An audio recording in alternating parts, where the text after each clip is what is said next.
കോന്നി ആനക്കൊട്ടിലിലെ കൊമ്പൻ നീലകണ്ഠൻ ചെരിഞ്ഞു.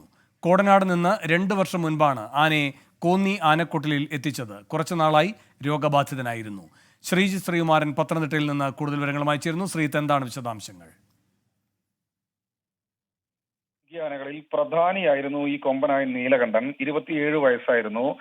ഇതിനിടയിൽ കാലിന് ചെറിയ നീര് ഉണ്ടായിരുന്നു. അങ്ങനെയാണ് ഈ ദൗത്യങ്ങളിൽ നിന്ന്, കാട്ടാനകളെ തുരത്തുന്നതുമായി ബന്ധപ്പെട്ട ദൗത്യങ്ങളിൽ നിന്ന് ഒഴിവാക്കുന്നത്, അല്ലെങ്കിൽ താൽക്കാലികമായി അതിനെ ഇത്തരത്തിൽ കോന്നി ആനക്കൊട്ടിലേക്ക് മാറ്റുന്നത്. 2021 പകുതിയോടുകൂടിയാണ് ഇവിടേക്ക് പത്തനംതിട്ട കോന്നിയിലേക്ക് ആനക്കൊട്ടിലേക്ക് കൊണ്ടുവരുന്നത്. അതിനുശേഷം ഇവിടെ ഏതാണ്ട് ചികിത്സയൊക്കെ ഉണ്ടായിരുന്നു. ഏതാണ്ട് അസുഖബാധിതനായിരുന്നു കുറച്ചു നാളായി. എന്തായാലും ഈ മാസം 15 മുതൽ ആന ആഹാരം എടുക്കുന്നുണ്ടായിരുന്നില്ല. കുറച്ചു ദിവസമായി വെള്ളം കുടിക്കുന്നുണ്ടായിരുന്നില്ല എന്നാണ് പാപ്പാന്മാരും ഡോക്ടർമാരും പറയുന്നത്. എന്തായാലും ഇന്ന് ഉച്ചയോടുകൂടി തീരെ അവശനാവുകയും അതുപോലെ തന്നെ 2:15 മരണം സംഭവിക്കുകയുമായിരുന്നു എന്നാണ് അറിയിച്ചിട്ടുള്ളത്.